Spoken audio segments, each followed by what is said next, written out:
Mga bata, paano kung may isang sanggol na iniwan sa isang lugar? Walang nag-aalaga, walang pamilya. Sa tingin ninyo, tama ba yon? Ngayon, pag-uusapan natin ang isang mahalagang bagay. Ang karapatan ng mga bata gamit ang isang napakagandang tulang pambata.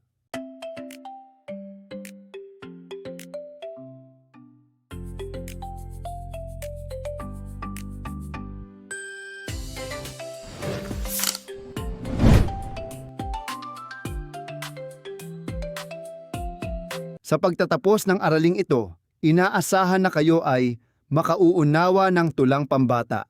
Matutukoy ang mga bahagi ng kwento, simula, gitna, wakas.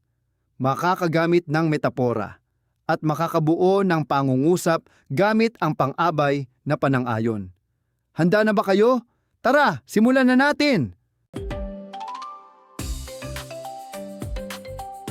Pakinggan ninyo ang tulang ito. Pinagpalang bata. Isinulat ni Lilibet C. Agno. Taong 2006 noong una kong makita ang liwanag. Sa lungsod ng Laoag, ako'y ipinanganak. Pilipino ang aking ipinagmamalaking nasyonalidad. Lariina Jessica Agno ang sa aki itinawag. Ako ay nagkaisip at lumaking maligaya. Laging nasa puso ng pamilyang mapag-aruga. Sadyang inaalagaan ng aking anghel na ama at tunay na ginagabayan ng ilaw kong ina.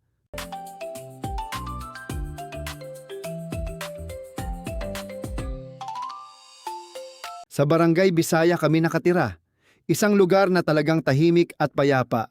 Ang hangin ay haplos at tunay na sariwa. Ang tanawin ay paraiso, totoong maganda.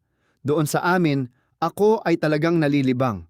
Kami ay naglalaro ng aking mga kaibigan. Nagbibisikleta kami sa mga lansangan.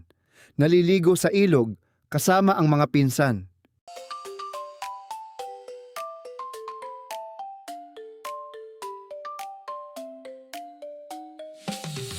O anong saya ang aking nadarama.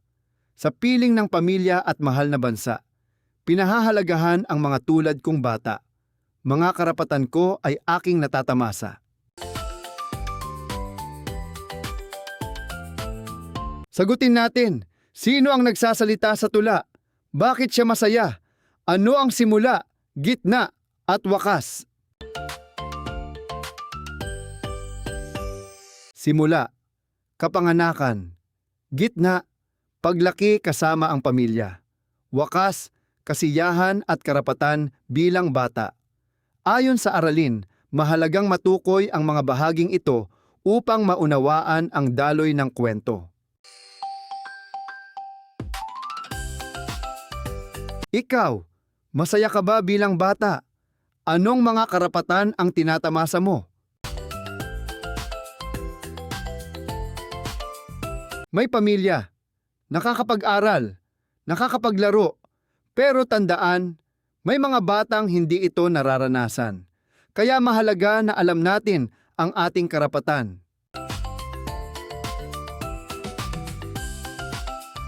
Napansin ninyo ba ang mga salitang ito?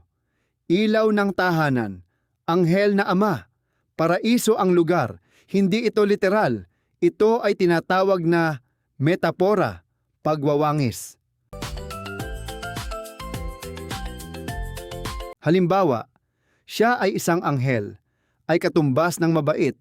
Ang buhay ay bagyo, ay katumbas ng maraming pagsubok. Ayon sa aralin, ang metapora ay paghahambing na hindi gumagamit ng tulad ng o parang.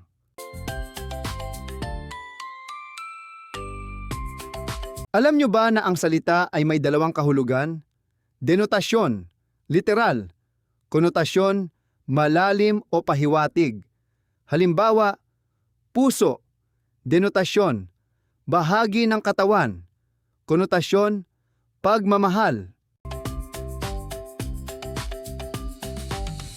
Ngayon naman, kilalanin natin ang pang-abay na panang-ayon.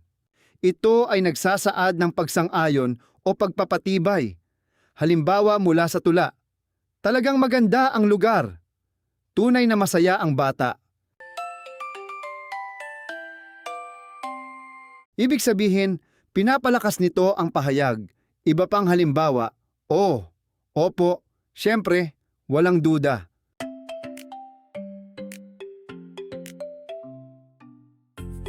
Subukan natin! Gumawa ng dalawang pangungusap. May metapora, may pang-abay na panang-ayon.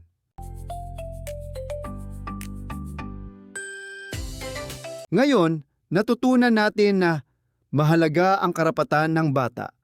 May simula, gitna, at wakas ang kwento. Ang metapora ay paghahambing. Ang pang-abay na panang-ayon ay nagpapalakas ng pahayag. Tandaan mga bata, ikaw ay mahalaga, may karapatan ka, at may boses ka. Kung nagustuhan mo ang ating aralin sa araw na ito, huwag kalimutang mag-like, subscribe, at share. Paalam! Hanggang sa susunod nating aralin! Ngayon sa gabay ng iyong guro, gawin natin ang mga sumusunod na gawain.